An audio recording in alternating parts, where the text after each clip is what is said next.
Hey everybody, what's up? It's your girl Bondy Blue, and I am back for another Bondy Blue show. I hope everybody is getting better within their week. I'm not gonna go into the details of the Kobe Bryant situation just because I don't want to talk about anything sad.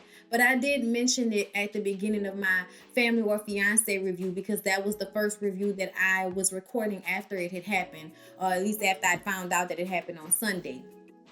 But either way, I know that it has been so sad and so depressing for everybody lately. And just today, Vanessa Bryant released a statement. And in all honesty, I didn't even want to read it because it's just like, what can you say? What can you possibly say when something like that happens? But I just hope that she is okay. I hope that her kids are, as okay as they possibly can be. Thank God two of them are very young, but they're still going to feel the loss of the older sister and the dad not being in the space anymore, and all of the other families that went down together. And then when you find out that, Vanessa and Kobe had decided never to fly on the helicopter at the same time for this exact reason, and then it ends up happening, it's just so terrible. And I actually saw the video from the helicopter and how it must have hit that mountain and all of that fog because it was very, very foggy and the pilot couldn't see, I guess, hit the mountain round and round and round and round, and then boom, and blows up. And they say that they found Kobe and his daughter Gigi hugging each other. And I figured, like, I don't know why, but that's what I saw in my mind when it happened. Like, I just visualized them holding on to each other until the last moment. What else can you do?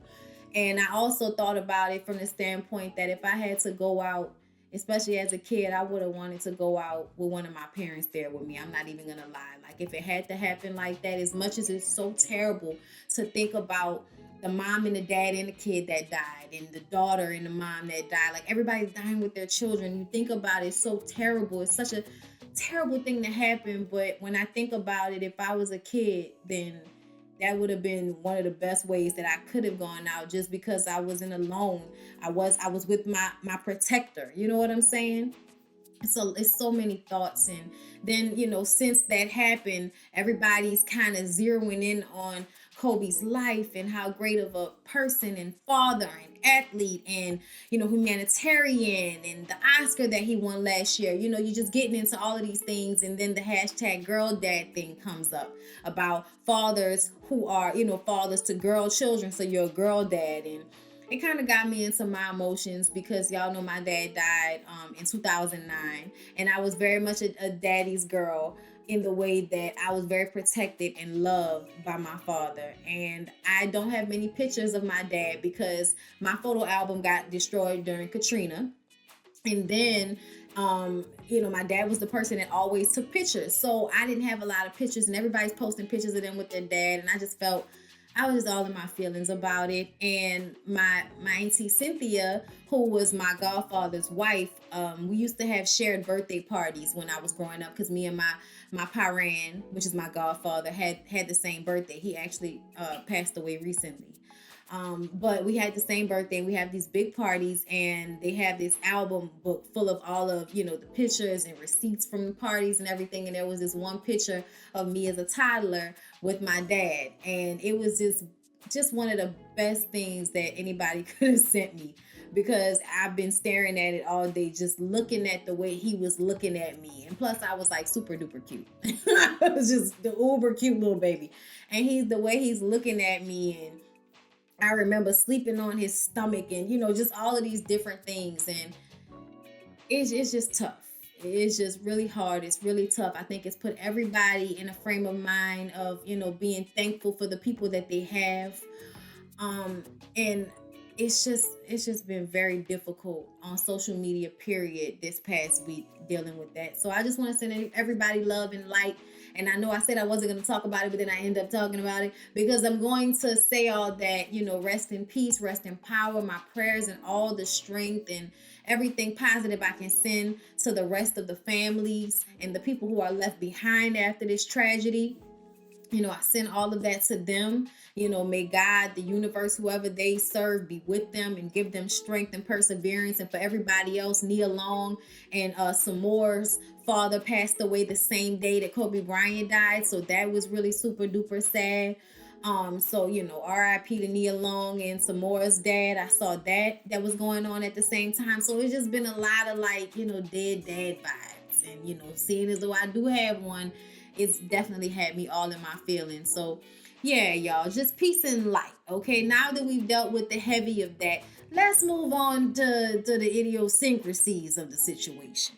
Like, for instance, T.I. After all of the people that have died, okay, Nipsey, Whitney, his own sister, all these people have passed away, and now you decide that you want to issue apologies and send public announcements of love to your wife and your daughters. And I just kind of was looking at T.I. like, nigga, if you don't get out of my face with this, I know y'all want us to be sentimental, but I can't stand when people die. Don't get me wrong. Kobe was 41 years old, dying with his daughter in his arms. It's like a whole nother thing. You know what I'm saying? But in general, people die every day, B. Okay? Every day. So for this death to now make you see how you should be valuing your family, that shit made me mad. Like, I was like, but your sister just died. And Kobe's death is what made you feel the need to show some type of love and respect and reverence for how terrible you are when you have a wife that you totally disrespect at every front with the cheatations and the messages about how she's a distraction from you making money.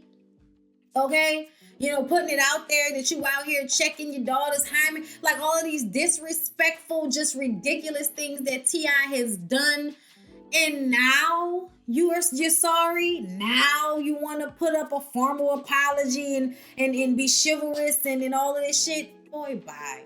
Then 50 Cent coming out saying that he's going to stop messing with people. I said, all of y'all get away from me with this, okay? Because I honestly feel like y'all want attention. Y'all want to capitalize off a very messed up situation. And you may be in your feelings and your emotions right now. But at the end of the day, y'all didn't know him like that. And y'all have had people in your own families who have passed away. And y'all have not felt the need to be better after that. So now I'm supposed to believe and find warm, fuzzy feelings inside for you niggas now. After boy, no. 50, T.I., and anybody else that was using this situation to get some attention, y'all can get away from me with this. Far away from me with this. Now let's get on to happier stories. Okay, y'all, Mendeecees got out of jail. I'm so excited. Okay, Mendeecees Harris is a free man after spending 4 years behind bars.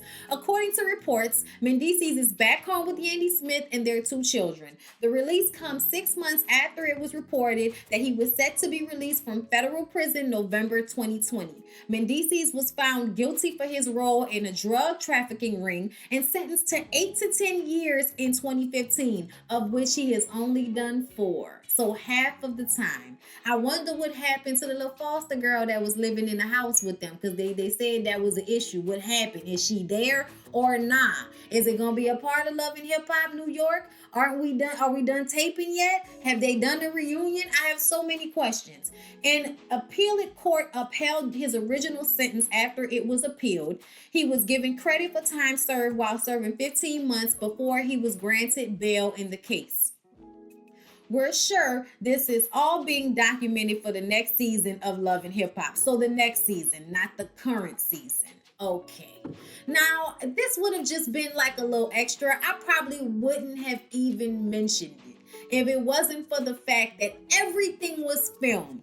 Cruella DeVille, aka Yandy, picked up Mendeecees out front of the jail, okay? He had his prison sweats on and everything. I was like, y'all couldn't wait for the man to get dressed in some new clothes before y'all videoed him and took pictures and put the shit all over the blogs. That was my first thought. Probably an hour or 2 later, there's a video of Yandy and Mendeecees getting out of their car that's parked on the side of a bodega in New York, going to a trash can, and with such delight and joy in their faces and hearts, they throw his prison shoes and sweats into the garbage can. And then they hold hands, they smile at each other, and dramatically walk back to the car that's like 5 feet away.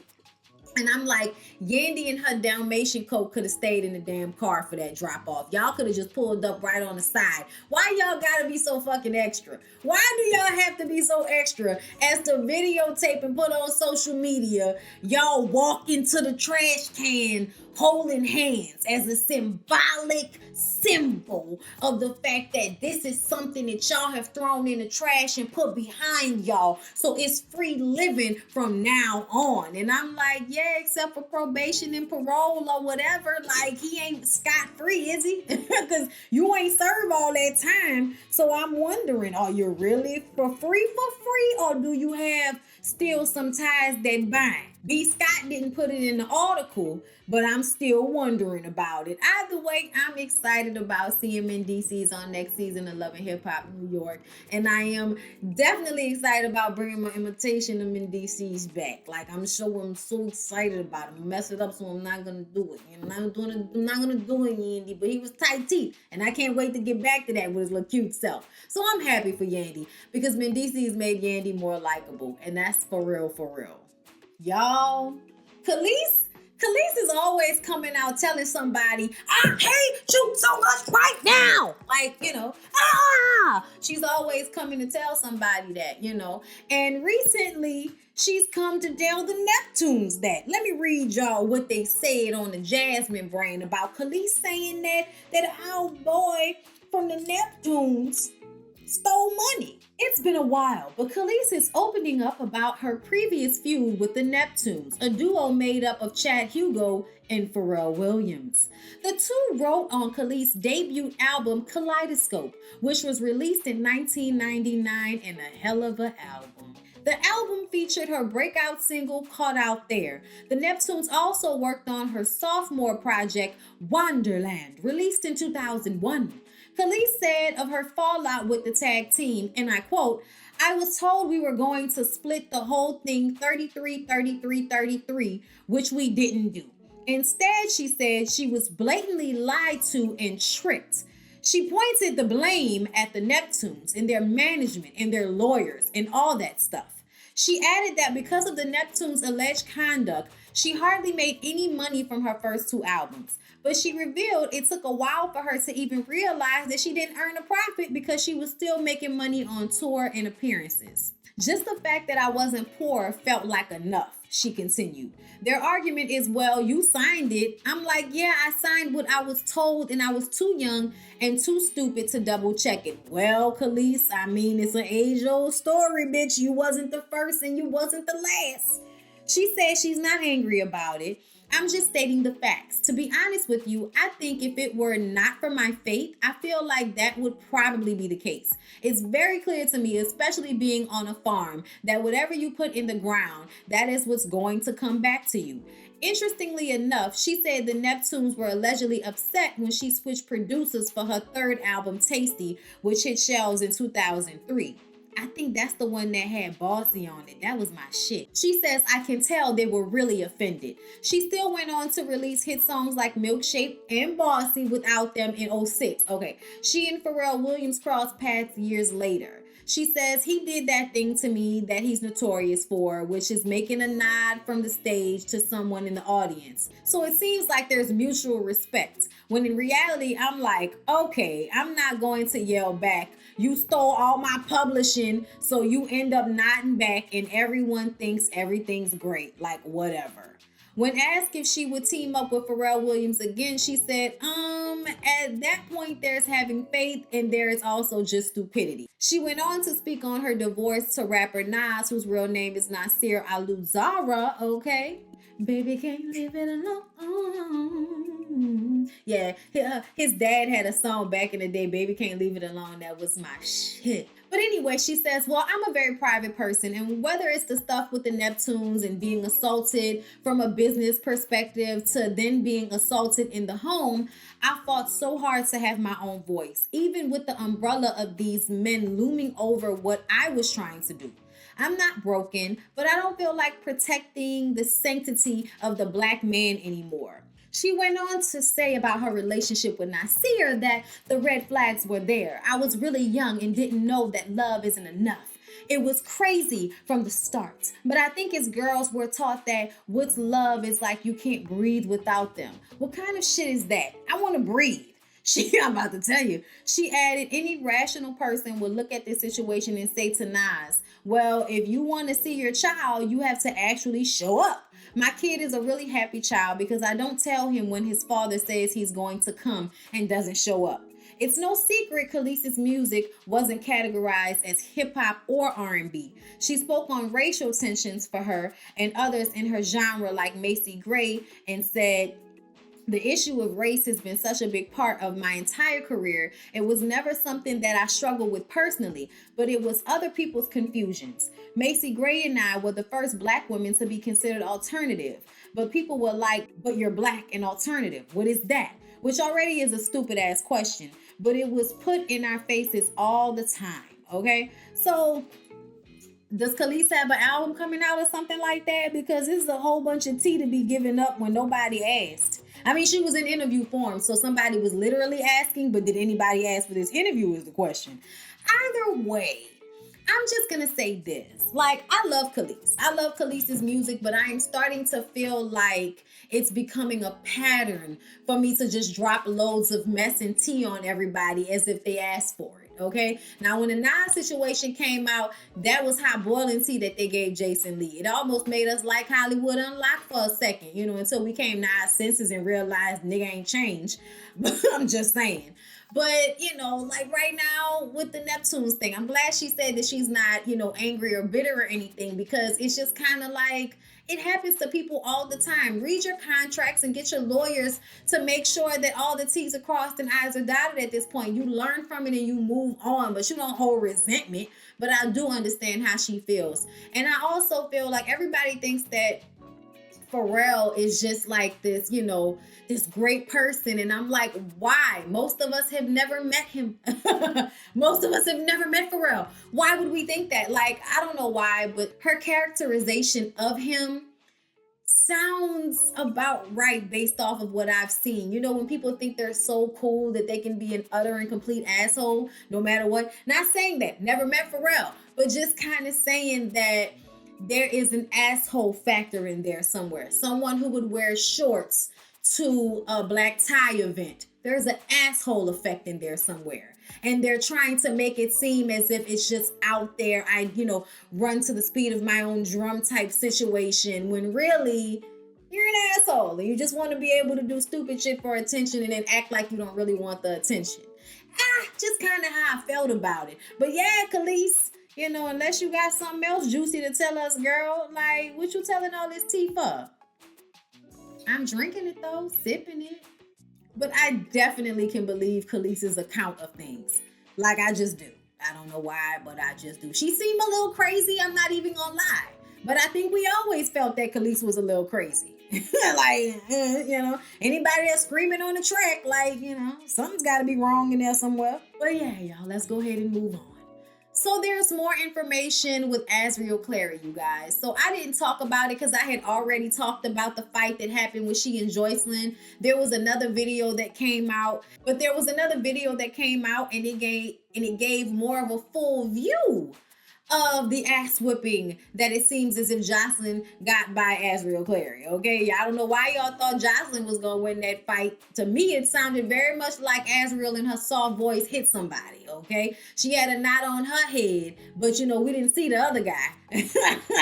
I'm just saying, she hit her and the girl fell backwards. I mean, there had to be something in her head when you get hit that hard. Look. But either way, we found out there's a documentary being taped, and also seemingly maybe a reality show for Azriel Clary and her family. So now everybody's looking at her like, oh, she's trying to get clout. She's trying to come up.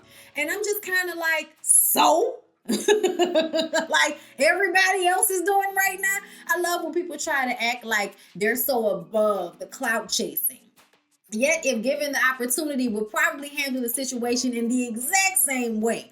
And I honestly don't care, because everything that R. Kelly did to Azriel Clary, he did to Azriel Clary. She's still a young girl, and she was still a young girl when it happened. So anything she does now to get money, get opportunity based off of what she's went through, I'm not mad. I'm just not. Okay, but let's go ahead and read what they saying about her, because she did an interview with the Sun, I believe, and it just explained a lot about why she feels like people don't come out and say things against Robert the way they should.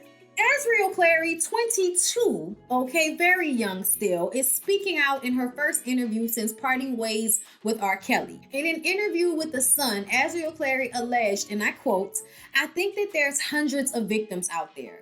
Robert has his living girlfriends. He has girlfriends in every city. He has flings in every city. There's usually 3 main cities in every state. So 3 times 50. So that lets you know how many women are probably out there, and that's probably not even hitting it on the nail."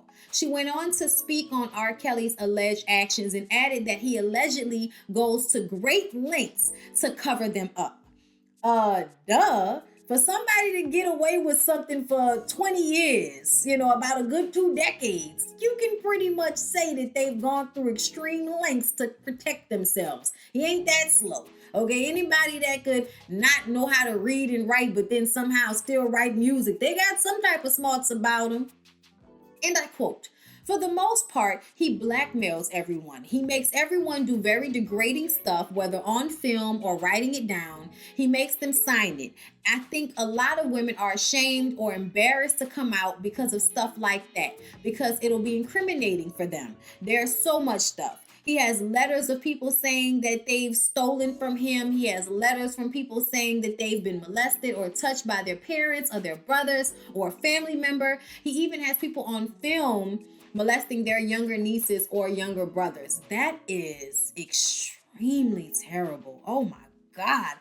I mean, the trial hasn't even started yet, but I hope they're able to use any of this to make sure that R. Kelly doesn't get out of jail. Like, he doesn't need to get out of jail, because if he does, he's going to keep on doing this. It will only coax his ego and make him feel like, oh, I've gotten away with it many times before, I can continue to get away with it. No, he needs to be in jail, just like Bill Cosby. As for why the alleged victims haven't come forward, Clary says she believes they're ashamed. "I know a lot of women out there are too embarrassed, humiliated, and ashamed to come out, because this man had that much power to control them, to make them molest their younger niece or to molest their younger brother. And I feel like, is this some type of Sparkle shade?" Child. I mean, well, Sparkle spoke out. So if there was any tea to leak on Sparkle, I'm guessing his people would have already done it by now. One of them 2 crazy looking white bitches that he be messing with. But I go on. Azriel says, "Personally, had I ever done anything like that, I would be entirely too ashamed to come forward. Thankfully, I've never been in that situation. But have I seen it done to other women? Yes, I have." She went on to recall when she first noticed something was wrong. She said she witnessed one of the reported victims allegedly getting jumped by R. Kelly and 2 other girlfriends because she refused to clean. And I quote, "We were in Atlanta at the mansion, and he rushed into the room and said he had a meeting, and one of the girls didn't want to help clean up for that meeting. And so 2 of the other girlfriends began to verbally abuse the other girlfriend, and then they began to physically abuse her. They started punching her, slapping her, and then from there, Robert came into the room and began to abuse her as well, verbally and physically, slapping her, punching her, pushing her, just throwing her around like a rag doll. That was my very first red flag." She said he allegedly once turned his anger towards her and allegedly used a size 12 Air Force One to abuse her for hours while she was naked. She said the alleged incident occurred because he caught her talking to her friends from high school on the phone.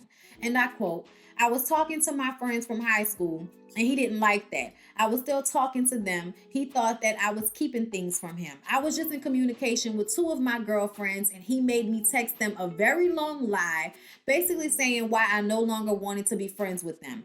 And then he beat me and abused me verbally, and then he beat me physically again. He beat me over and over again. It felt like hours, and I was covered in welts all the way from my neck down." She said another alleged girlfriend, who went by Juice, had to bathe her afterward as R. Kelly allegedly apologized.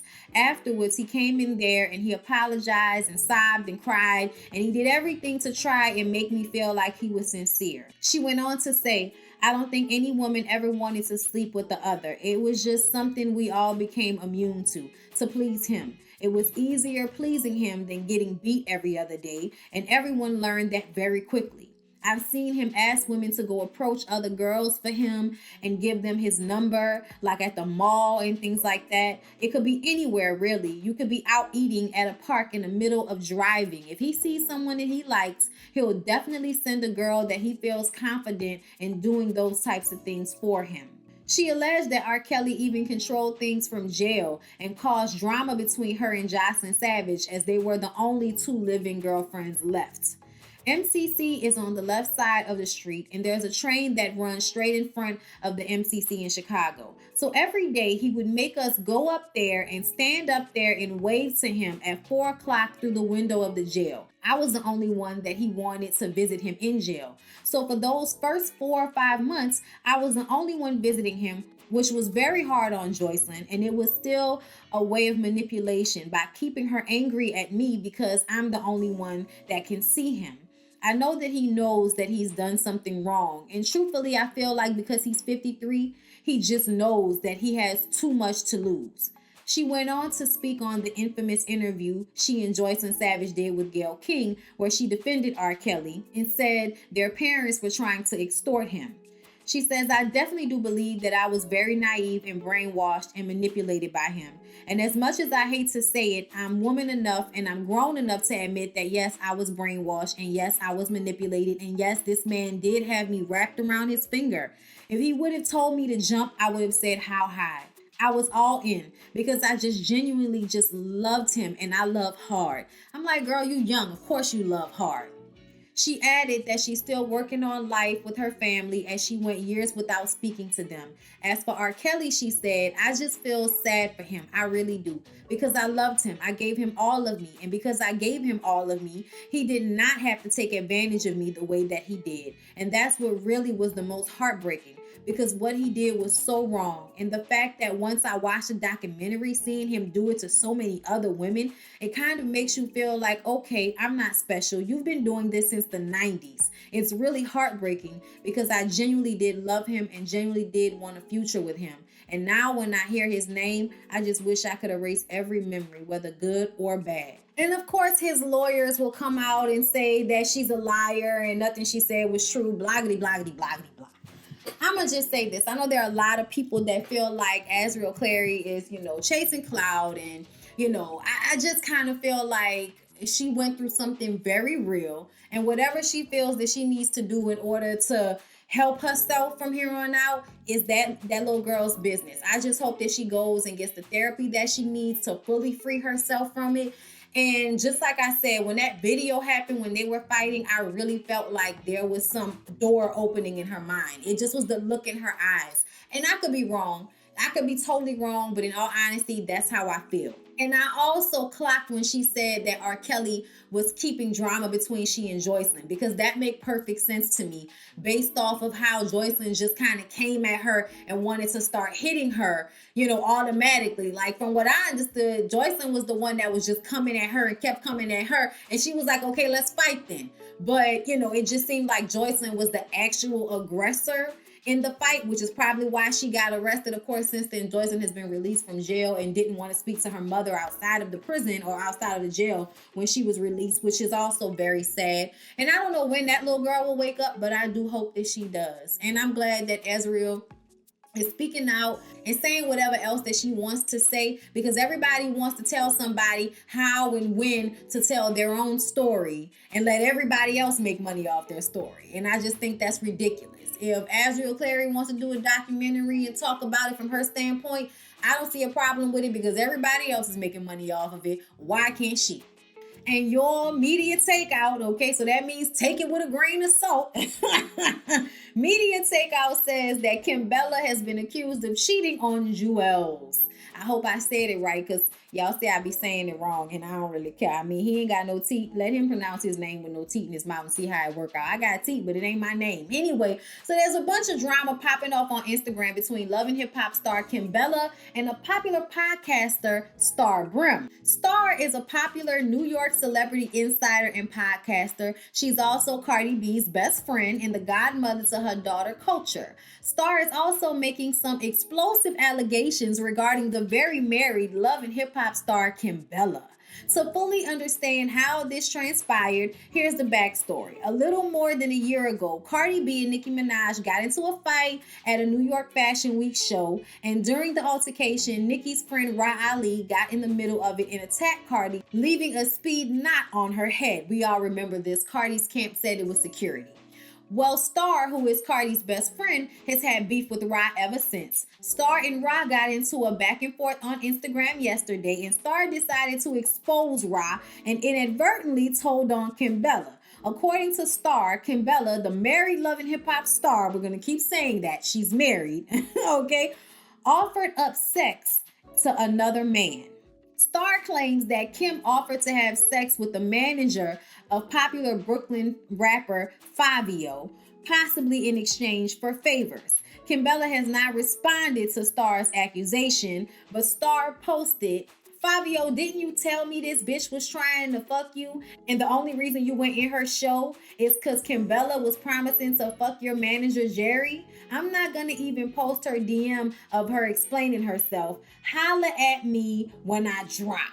Okay, that's what Star Brim had to say. Kimbella's husband, Joel, is currently in federal prison. He is expected to be released in the summertime, and we wonder how he's feeling in that cage. While these stories about his wife offering her cooch to people for favors, I wonder how he feels about it. He probably feels fine about it, considering the fact that his bag ain't coming in and they need money, and I don't know how much his music is selling, right now while he in jail and everything. But I'ma just say this. Starbrim, you messy as shit. I ain't even know you was doing all of that over there, girl. I ain't even know all of that was happening.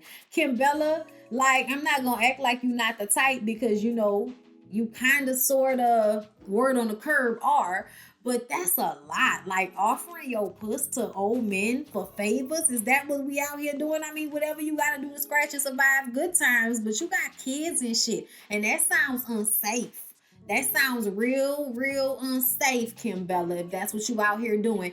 And I guess that, Ra Ali, I kind of was lost at how that connected, but apparently Kimbella and Ra Ali must be in cahoots, and Fabio went to something for Ra Ali because Kimbella offered to blow Fabio's manager, or Fabio, whatever his name is. I'm guessing it's Fabio. Whatever that is, that's ridiculous. But are we gonna act like Ra Ali doesn't give a Madam T? Because she absolutely does. So, and Kimbella, I know you old now, but you definitely give one of my hoes on the stroll type of vibe. But y'all know it's MTO, it's media takeout. Take it with a grain of salt. And lastly, y'all, let's get into Pastor Troy. Y'all, okay, I didn't watch the Grammys. And I don't care. It looked boring from where I was sitting, okay? I thought Boyz II Men didn't need Alicia Keys to jump in on their harmonies, because she was just gonna fuck it up. I love you, Alicia. You look fantastic, but we didn't need you to jump in on those harmonies, and I'm gonna let that go. So Pastor Troy trended online on Wednesday after he posted a message to his Instagram, which social media determined was deeply homophobic. Are we surprised Pastor Troy is homophobic? I'm not. The Southern rapper shared an image of Lil Nas X wearing his flamboyant pink Grammy outfit, which was terrible because it made me think about an upset stomach and some diarrhea, because it was, the color of Pepto-Bismol. And then it was all leather. And I was like, is he sweating inside that? But I wasn't mad about it. It just wasn't the best, but it wasn't the best look. It was a look to say I'm out and proud. That's what it was. It was a basic a rainbow flag in a pink Pepto-Bismol leather, belted outfit. That's what it was. But I just kind of feel like he could have done way better.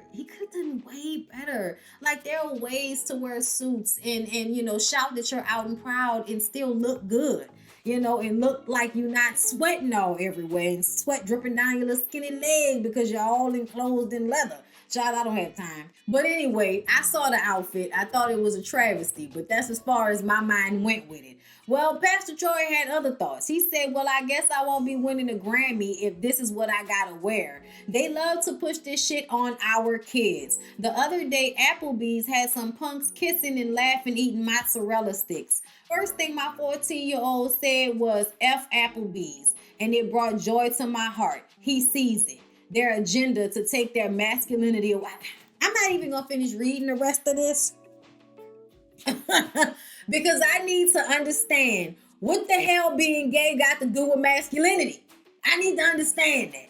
That is the most ignorant stuff that people love to say. And I cannot stand when people say they're pushing it on our kids. I hate that statement. I hate that statement because I can remember, see, I was born in 1988, okay? But before that, there were no gay people on television, but there were gay people in real life. Nobody needs an example on television or at the Grammys or in a pink outfit. Nobody needs any type of actual examples of gayness in order to be gay. You don't need that. That's stupid. Y'all sound stupid. And I wish y'all would stop saying that ignorant shit. But you can't do nothing for some of these ignorant ass people. You can't do nothing for them. They just want to be ignorant. They think they're right. And there's nothing you can really do about it except to try to keep yourself far away from them and the ignorant ass children that they breeding. Okay? Because your 14-year-old son saying what he said was ignorant. You shouldn't have been proud because his little ass was cursing. Why are you okay with your 14-year-old saying that? Oh, because you proud. Oh, I made my son homophobic. I'm so proud of myself. Pastor Troy, you should be ashamed of yourself. You should be ashamed of yourself. And I love the way Lil Nas X was like, I look good in that picture. Lil Nas X handles all of these homophobic people with such grace and eloquence. It makes me like him because I don't like Old Town Road. I'm sorry, I might be the only person in the world that don't like that song, but I don't like it. I don't care. Okay, that is not my jizz. It's for somebody else, obviously, because y'all was buying it in droves. It was for somebody else. It wasn't for me, okay? And that's fine with me.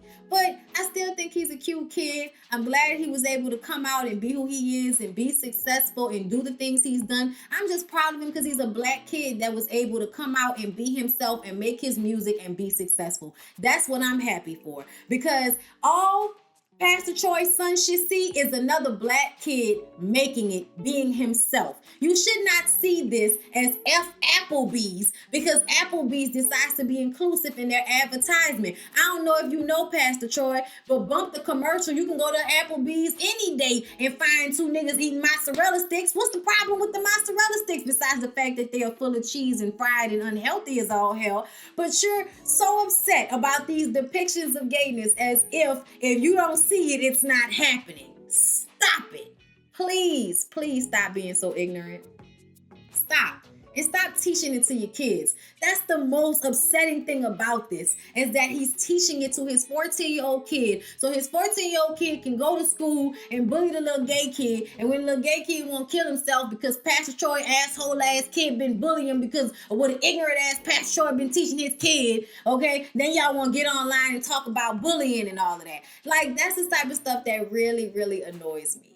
Nobody needs examples in order to be gay. I promise. Okay? The L word wasn't out when I started liking girls. I didn't even need anybody to show me anything before I knew I was attracted. I was attracted to girls when I was 6 years old. I didn't need anybody to show me women being attracted to other women for me to know I was attracted to women. I didn't need that. Like, so the fact that there's so many people that feel like, oh, y'all pushing this agenda. There's no agenda. The agenda is to make it more normal as far as what you see on television, because what you see on television, you a lot of the times will try to identify with. If you can identify with something, then you'll treat a person better in real life. That's all people are trying to do. It's trying to get you and your ignorant ass kid to stop bullying these kids at school so they can be themselves without having to worry about somebody talking bad about them online or making them want to kill themselves.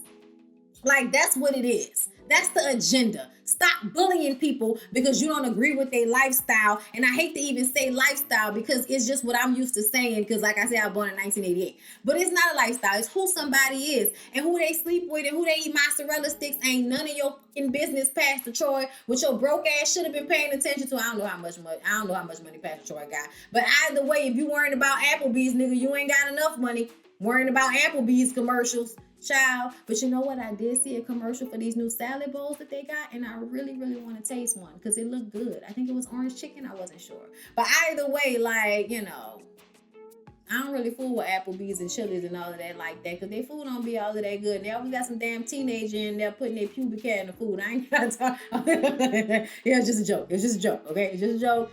Don't nobody say I said that actually happened. But either way, just ignorance. And the real The real good part about all of this is Lil Nas X not letting these crazy ass, homophobic, ignorant ass people stop his shine. I didn't like your outfit, but I still feel like you're entitled to wear it. You know what I'm saying? Gloss on, young man, shine on. But yeah, y'all. I hope this video gets monetized. If not, my Cash App will be on here somewhere. Support your girl. I appreciate you. I love y'all, and I hope y'all continue to have a good week. I hope I was able to brighten y'all day a little bit. If I did, great. If I didn't, I'm sorry. Maybe you just don't fool with me like that. But either way, entertainment nonetheless. Please don't forget to like, comment, and subscribe. Share my video with y'all people. And I'll see y'all in the next one. Okay, anything for Salinas. Anything for Salinas. Ay, como me duele.